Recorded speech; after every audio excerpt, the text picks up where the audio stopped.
بك ونحن صدق الله مولانا العظيم وبلغنا رسوله النبي الكريم الأمين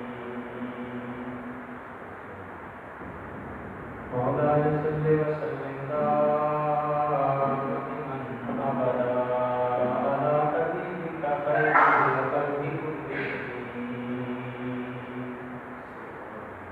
إمدادكم إمدادكم أهل ومهاداتكم الذي تدعي عاشاتكم يا غوث العالم دستگیر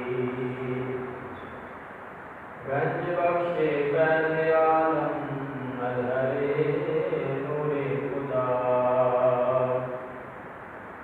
ناکسارا پیر کامل کاملانہ رحمان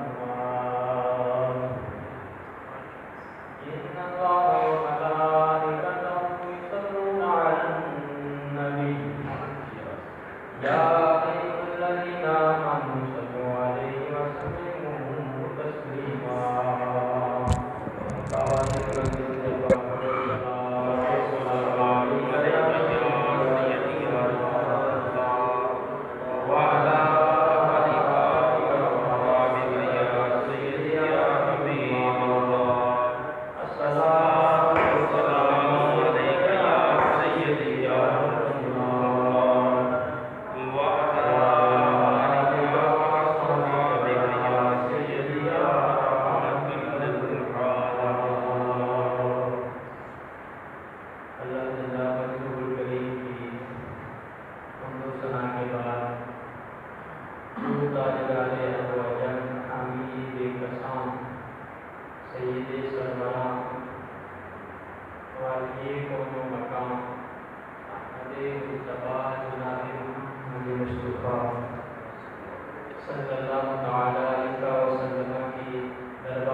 اگر ان میں سے ایک شرط بھی نہیں پائی جاتی تو قربانی نہ کرے. قربانی جو واجب ہے، جیسا کہ 10 ذی الحجہ کو ہر مسلمان صاحب حیثیت ہونے کی وجہ سے کرتا ہے، رب کی بارگاہ میں قرب پانے کے لیے۔ اب یہ جو قربانی ہے اس کی فضیلت برابر ہے۔ حضرت امی عائشہ صدیقہ رضی اللہ تعالی عنہا آپ فرماتی ہیں کہ 10 ذی الحجہ کے دن یعنی یوم نحر کے دن، قربانی والے دن، آپ نے فرمایا رب ذوالجلال کو سب سے زیادہ جو پسندیدہ عمل ہے وہ رب کی رضا کے لیے خون بہانا ہے۔ قربانی والے دن سب سے زیادہ پسندیدہ عمل رب کے نزدیک قربانی کرنا ہے۔ امام حسن پاک فرماتے ہیں قربانی کے حوالہ سے، آپ نے فرمایا کہ جو بندہ رضائے رب الانام کے لیے، بندوں کو راضی کرنے کے لیے نہیں، میری بیوی نے ضد پکڑی ہوئی تھی اس لیے نہیں، میرے بچے میرے کھڑے پڑے ہوئے تھے اس لیے نہیں، رضائے رب الانام کے لیے قربانی کرتا ہے، امام حسن پاک فرماتے ہیں بے نمازی جہنم میں جائے گا۔ قرآن کا فیصلہ ہے، اگر آپ کی رحمت جوش میں آ جائے، یہ آپ کی مہربانی ہے، اگر حضور شفاعت فرما دے تو یہ ہمارے آقا کی بندہ نوازی ہے۔ ہر بندہ گناہگار، بے نمازی قرآن پاک میں موجود ہے نا، کہ جہنمیوں سے پوچھا جائے گا کہ تمہیں یہاں کس چیز نے ڈال رکھا ہے، تو آگے سے کہیں گے ہم نماز نہیں پڑھتے تھے۔ فصل کے لیے رب کا وعدہ، نماز پڑھو رب کے لیے اور قربانی بھی رب کے لیے کرو۔ امام حسن پاک کا فرمان سنا رہا تھا کہ بے نمازی جہنم میں جائے گا۔ ساتھ میں نے عرض کر دیا اگر رب کی ذات قدرت جوش میں آ جائے تو ایک الگ معاملہ ہے، اگر مصطفیٰ کو ہم پہ ترس آ جائے تو وہ الگ معاملہ ہے، کیونکہ امتی ہے نا۔ فرمایا بے نمازی جہنم میں جائے گا اور ڈائریکٹ جائے گا، روکنے والا کوئی نہیں ہوگا۔ شرابی جہنم میں جائے گا، حرام عمل ہے۔ جوا باز جہنم میں جائے گا، حرام عمل ہے۔ اب جوئے کے حوالہ سے امام مالک رحمۃ اللہ تعالی علیہ کے اقوال اور اعلیٰ حضرت رحمۃ اللہ تعالی علیہ کے اقوال موجود ہیں، لیکن اس موضوع کو میں نہیں چھیڑنا چاہتا، مطلقاً کہہ دیتا ہوں کہ جوا حرام ہے۔ اب اگرچہ پیسے لگا کے کھیلیں یا پیسوں کے بغیر کھیلیں، امام مالک نے یہ موقف پیش کیا۔ اگر پیسے لگا کے، شرط لگا کے کھیلیں، کوئی چیز لگائی ہو یا نہ لگائی ہو، سادے کھیل رہے ہو، تو پھر بھی امام مالک نے جوا ہی قرار دیا اور جوا حرام ہے۔ حرام کام کرنے والا جہنم میں جائے گا، سود کا کاروبار کرنے والا جہنم میں جائے گا،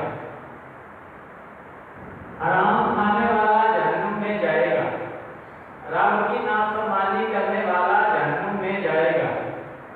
لیکن امام حسن پاک فرماتے ہیں کہ باری ہے کہ سرکار کی امت کی ان بندوں کی رب کی بارگاہ میں 10 ذی الحجہ کو جانور قربان کرتا ہوگا۔